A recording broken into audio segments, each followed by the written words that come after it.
Alright. Hello, everyone. Welcome back to Reading Great Gatsby. Last chapter, if I remember right. Yes, quite a wild chapter the last one was. Old Myrtle died, unfortunate. But we'll see what happens. Is Gatsby gonna get blamed, or is he gonna push the blame on what's-her-face? I guess we'll find out. I couldn't sleep all night. A foghorn was groaning incessantly at the sound, and I tossed half sick between grotesque reality and savage, frightening dreams. Toward dawn, I heard a taxi go up to Gatsby's drive, and immediately I jumped out of bed and began to dress. I felt that I had something to tell him, something to warn him about, and morning would be too late. Crossing his lawn, I saw his front door was still open. He was leaning against a table in the hall, heavy with dejection or sleep. Nothing happened, he said wanly. I waited, and about 4 o'clock she came to the window and stood there for a minute, and then she turned out the light. His house had never seemed so enormous to me as it did that night when we hunted through the great rooms for cigarettes. We pushed aside the curtains that were like pavilions and felt over innumerable feet of dark wall for electric light switches. Once I tumbled with a sort of splash upon the keys of a ghostly piano. There was an inexplicable amount of dust everywhere, and the rooms were musty, as though they hadn't been aired for many days. I found the humidor on an unfamiliar table, with 2 stale, dry cigarettes inside. Throwing open the French windows of the drawing room, we sat smoking out in the darkness. You ought to go away, I said. It's pretty certain they'll trace your car. Go away now, old sport? Go to Atlantic City for a week, or up to Montreal. He wouldn't consider it. He couldn't possibly leave Daisy until he knew what she was going to do. He was clutching at some last hope, and I couldn't bear to shake him free. It was this night that he told me the strange story of his youth with Dan Cody. He told it to me because Jay Gatsby had broken up like glass against Tom's hard malice, and the long secret extravaganza was played out. I think that he would have acknowledged anything now, without reserve, but he wanted to talk about Daisy. She was the first nice girl he had ever known. In various unrevealed capacities, he had come in contact with such people, but always with indiscernible barbed wire between. He found her excitingly desirable.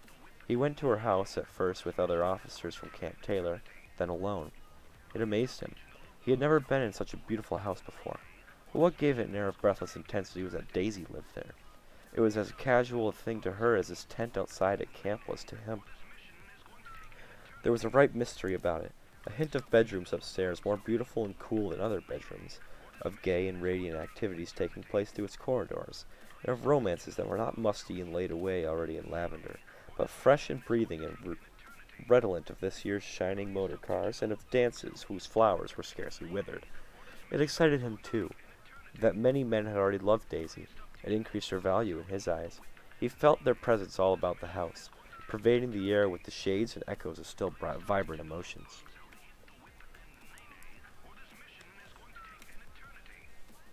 But he knew that he was in Daisy's house by a colossal accident. However glorious might be his future as Jay Gatsby, he was at present a penniless young man without a past, and at any moment the invisible cloak of his uniform might slip from his shoulders. So he made the most of his time. He took what he could get, ravenously and unscrupulously. Eventually, he took Daisy one still October night, took her because he had no real right to touch her hand. He might have despised himself, for he had certainly taken her under false pretenses. I don't mean that he had traded on his phantom millions, but he had deliberately given Daisy a sense of security. He let her believe that he was a person from much the same stratum as herself, that he was fully able to take care of her. As a matter of fact, he had no such facilities. He had no comfortable family standing behind him, and he was as liable as the whim of an impersonal government to be blown anywhere about the world. But he didn't despise himself, and it didn't turn out as he had imagined. He had intended, probably, to take what he could and go, but now he found that he had committed himself to the following of a Grail. He knew that Daisy was extraordinary, but he didn't realize just how extraordinary a nice girl could be. She vanished into her rich house, into her rich, full life, leaving Gatsby nothing. He felt married to her, that was all. When they met again 2 days later, it was Gatsby who was breathless, who was somehow betrayed. Her porch was bright with the brought luxury of starshine. The wicker of the settee squeaked fashionably as he turned toward him, and he kissed her curious and lovely mouth. She had caught a cold, and it made her voice huskier and more charming than ever, and Gatsby was overwhelmingly aware of the youth and mystery that wealth and presence and preserves, of the freshness of many clothes. and of Daisy, gleaming like silver, safe and proud above the hot struggles of the poor. I can't describe to you how surprised I was to find out I loved her, old sport. I even hoped for a while that she'd throw me over, but she didn't, because she was in love with me too. She thought I knew a lot because I knew different things from her. Well, there I was, way off my ambitions, getting deeper in love every minute, and all of a sudden I didn't care. What was the use of doing great things if I could have a better time telling her what I was going to do? On the last afternoon before he went abroad, he sat with Daisy in his arms for a long, silent time. It was a cold fall day, with fire in the room and her cheeks flushed. Now and then she moved and changed his arm a little, and once he kissed her dark, shining hair. The afternoon had made them tranquil for a while, as if to give them a deep memory for the long parting the next day promised. They had never been closer in their month of love, nor communicated more profoundly one with another, than when she brushed silent lips against his coat's shoulder, or when he touched the end of her fingers, gently as though she were asleep. He did extraordinarily well in the war. He was a captain before he went to the front, and following the Argonne battles, he got his majority in the command of the divisional machine guns. After the armistice, he tried to frantically get home, but some complication or misunderstanding sent him to Oxford instead. He was worried now. There was a quality of nervous despair in Daisy's letters. She didn't see why he wouldn't come. She was feeling the pressure of the world outside, and she wanted to see him and his presence, and feel his presence beside her, and be reassured that she was doing the right thing after all. For Daisy was young, and her artificial world was redolent of orchids and pleasant, cheerful snobbery, and orchestras which set the rhythm of the year, summing up the sadness and suggestiveness of life in new tunes. All night the saxophones wailed the hopeless comment of the Beale Street Blues, while 100 pairs of golden and silver slippers shuffled the shining dust. At the gray tea hour there were always rooms that throbbed incessantly with this low, sweet fever, while fresh faces drifted here and there like rose petals blown by the sad horns around the floor. Through his twilight universe, Daisy began to move again with the season. Suddenly she was again keeping half a dozen dates a day with half a dozen men, and drowsing asleep at dawn with the beads and chiffon of an evening dress tangled among dying orchids on the floor beside her bed. And all the time something within her was crying for decision. She wanted her life shaped now, immediately, and the decision must be made by force. Of love, of money, of unquestionable practicality, that was close at hand. That force took shape in the middle of spring with the arrival of Tom Buchanan. There was a whole bulkiness about his person and his position, and Daisy was flattered. Doubtless there was a certain struggle and a certain relief. The letter reached Gatsby while he was still at Oxford.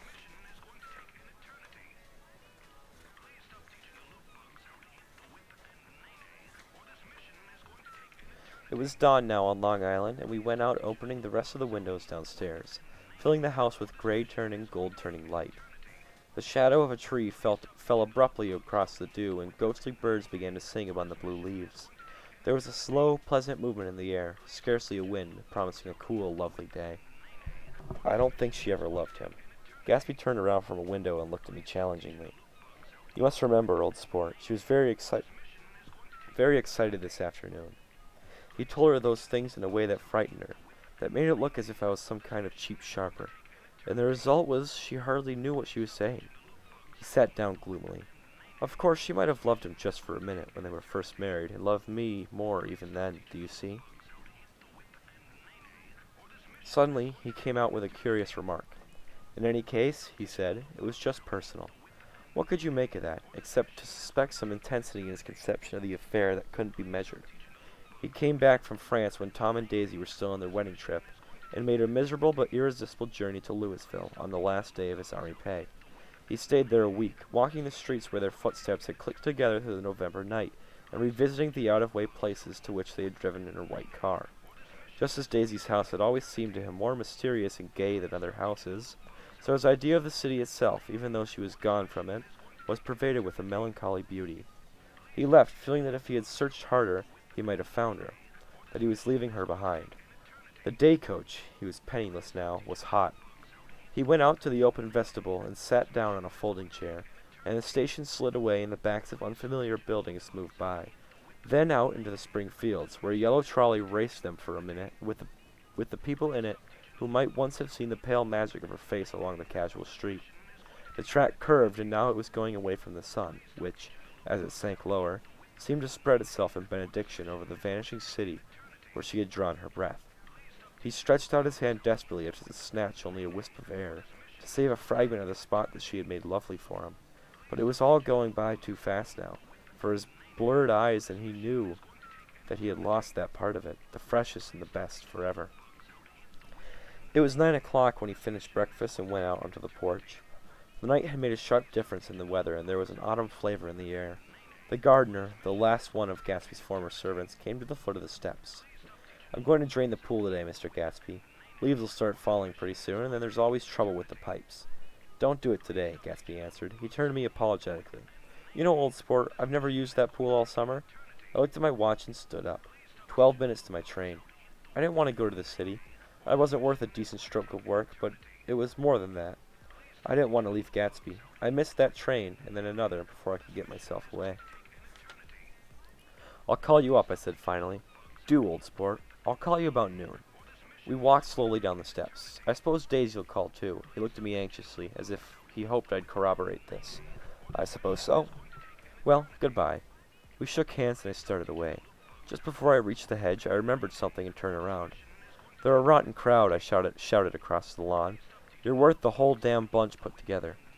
I've always been glad I said that. It was the only compliment I ever gave him, because I disapproved of him from beginning to end.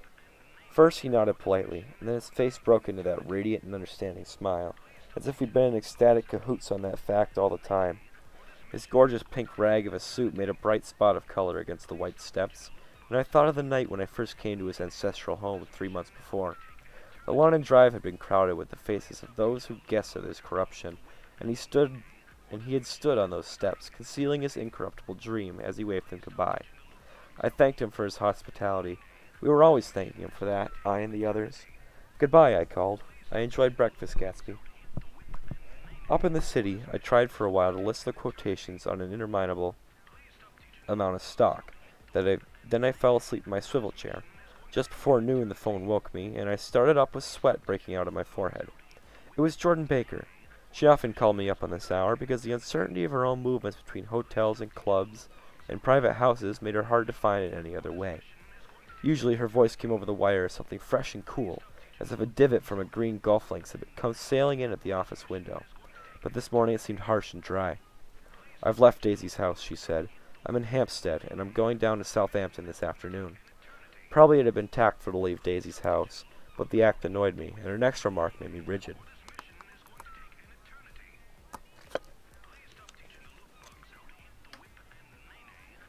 "You weren't so nice to me last night." How could it have mattered then?" Silence for a moment, then. "However, I want to see you." "I want to see you too." "Suppose I don't go to Southampton and come into town this afternoon." "No, I don't think this afternoon." "Very well. It's impossible this afternoon.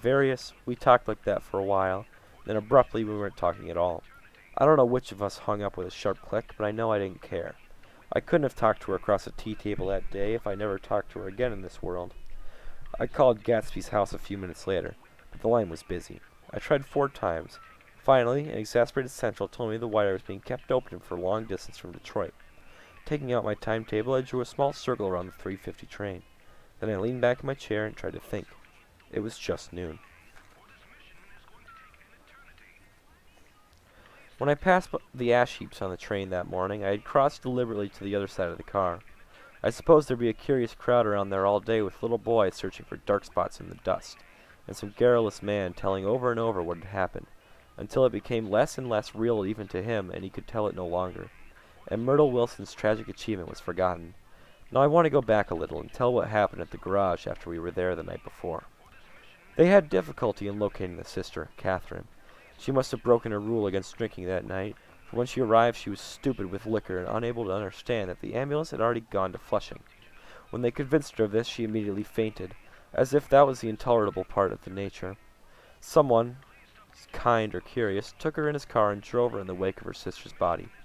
Until long after midnight, a changing crowd lapped up against the front of the garage, while George Wilson rocked himself back and forth on the couch inside. For a while the door of the office was open, and everyone who came into the garage glanced irresistibly through it. Finally, someone said it was a shame and closed the door. Michaelis and several other men were with him. First, 4 or 5 men. Later, 2 or 3 men. Still later, Michaelis had to ask the stranger to wait there 15 minutes longer, while he went back to his own place and made a pot of coffee. After that, he stayed there alone with Wilson until dawn. About 3 o'clock, the quality of Wilson's incoherent muttering changed. He grew quieter and began to talk about the yellow car. He announced that he had a way of finding out whom the yellow car belonged to, and then he blurted out that a couple of months ago his wife had come from the city with her face bruised and her nose swollen. But then he heard himself say this. He flinched and began to cry. "Oh, my God," again in his groaning voice.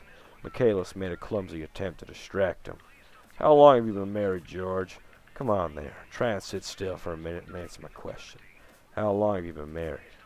12 years. Ever had any children? Come on, George, sit still. I asked you a question. Did you ever have any children? The hard brown beetles kept thudding against the dull light, and whenever Michaelis heard a car go tearing along the road outside, it sounded to him like the car that hadn't stopped a few hours before. He didn't like to go into the garage, because the workbench was stained where the body had been lying, so he moved uncomfortably around the office. He knew every object in it before morning, and from time to time sat down beside Wilson, trying to keep him more quiet. "Have you got a church you go to sometimes, George? Maybe even if you haven't been there for a long time? Maybe I could call up the church and get a priest to come over and he could talk to you, see? Don't belong to any. You ought to have a church, George, for times like this. You must have gone to church once. Didn't you get married in a church? Listen, George, listen to me. Didn't you get married in a church? That was a long time ago." The effort of answering broke the rhythm of his rocking for a moment. He was silent.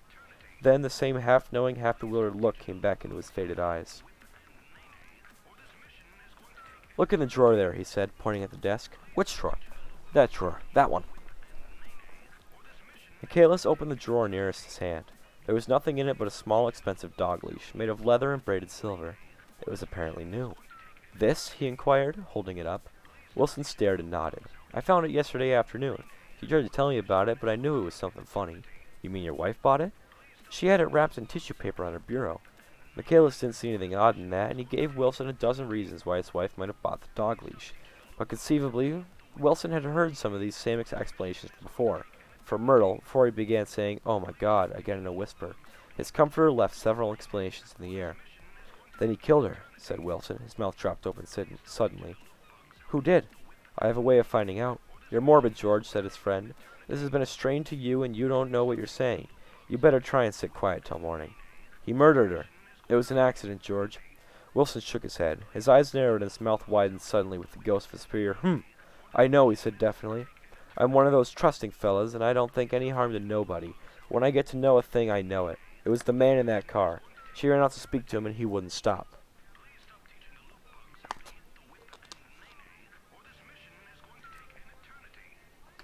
Michaelis had seen this too, but it hadn't occurred to him that there was any special significance in it. He believed that Mrs. Wilson had been running away from her husband, rather than trying to stop any particular car. How could she have been like that? "She's a deep one," said Wilson, as if that answered the question. "Ah." He began to rock again, and Michaelis stood twisting the leash in his hand. Maybe you got some friend that I could telephone for, George." This was a forlorn hope. He was almost sure that Wilson had no friend. There was not enough of him for his wife. He was glad a little later when he noticed a change in the room, a blue quickening by the window, and realized that dawn wasn't far off. About 5 o'clock, it was blue enough outside to snap off the light. Wilson's glazed eyes turned out to the ash heaps, where small gray clouds took on fantastic shapes and scurried here and there in the faint dawn wind. "I spoke to her," he muttered, after a long silence. "I told her he might fool me, but she wouldn't fool God. I took her to the window." With an effort he got up and walked to the rear window and leaned his face against it. "And I said, God doesn't know what you've been doing, or God knows what you've been doing. Everything you've been doing. You may fool me, but you can't fool God." Standing behind him, Michaelis saw with a shock that he was looking at the eyes of Dr. T.J. Eckelberg, which had just emerged, pale and enormous, from the dissolving light. "God sees everything," repeated Wilson. "That's an advertisement," Michaelis assured him. Something made him turn away from the window and look back into the room. But Wilson stood there a long time, his face close to the window pane, nodding into the twilight. By 6 o'clock, Michaelis was worn out, and grateful for the sound of a car stopping outside. It was one of the watchers of the night before who had promised to come back, so he cooked breakfast for 3, which he and the other man ate together. Wilson was quieter now, and Michaelis went home to sleep. When he woke 4 hours later and hurried back to the garage, Wilson was gone. His movements, he was on foot all the time, were afterward traced to Port Roosevelt and then to Gad's Hill, where he bought a sandwich that he didn't eat and a cup of coffee. He must have been tired and walking slowly, for he didn't reach Gad's Hill until noon. Thus far, there was no difficulty in accounting for his time. There were boys who had seen a man acting sort of crazy, and motorists at whom he stared oddly from the side of the road. Then for 3 hours he disappeared from view. The police, on the strength of what happened when he said to Michaelis that he had a way of finding out, supposed that he spent that time going from garage to garage thereabout, inquiring for a yellow car. On the other hand, no garage man who had seen him ever came forward, and perhaps he had an easier, surer way of finding out what he wanted to know. By 2:30 he was in West Egg, where he asked someone the way to Gatsby's house. So by that time he knew Gatsby's name. At 2 o'clock, Gatsby put on his bathing suit and left word with the butler that if anyone phoned, word was to be brought to him at the pool. He stopped at the garage for a pneumatic mattress that had amused his guests during the summer, and the chauffeur helped him pump it up. Then he gave instructions that the open car wasn't to be taken out under any circumstances, and this was strange, because the front right fender needed repair. Gatsby shouldered the mattress and started for the pool. Once he stopped and shifted a little, and the chauffeur asked him if he needed help, but he shook his head, and in a moment disappeared among the yellowing trees. No telephone message arrived, but the butler went without his sleep and waited for it until 4 o'clock, until long after there was anyone to give it to if it came. I had an idea that Gatsby himself didn't believe it would come, and perhaps he no longer cared. If it was true, he must have felt that he had lost the old warm world, paid a high price for living in too long with a single dream. He must have looked up at an unfamiliar sky through frightening leaves and shivered as he found what a grotesque thing a rose is, and how raw the sunlight was upon the scarcely created grass. A new world, material without being real, where poor ghosts, breathing dreams like air, drifted fortuitously about, like that ashen, fantastic figure gliding toward him through the amorphous trees. The chauffeur, who was one of Wolfsheim's protégés, heard the shots. After he could only say that he hadn't thought anything much about them. I drove from the station directly to Gatsby's house, and my rushing anxiously up the front steps was the first thing that alarmed anyone. But they knew then, I firmly believe. With scarcely a word said, the four of us, the chauffeur, butler, gardener, and I, hurried down to the pool. There was a faint, barely perceptible movement of the water as the fresh flow from one end urged its way to the other, toward the drain at the other. With little ripples that were hardly the shadow of waves, the laden mattress moved irregularly down the pool. A small gust of wind that scarcely corrugated the surface was enough to disturb its accidental course with its accidental burden. The touch of a cluster of leaves resulted in slowly tracing, like the leg of a transit, a thin red circle in the water. It was after we started with Gatsby toward the house that the gardener saw Wilson's body a little way off in the grass, and the Holocaust was complete. Wow.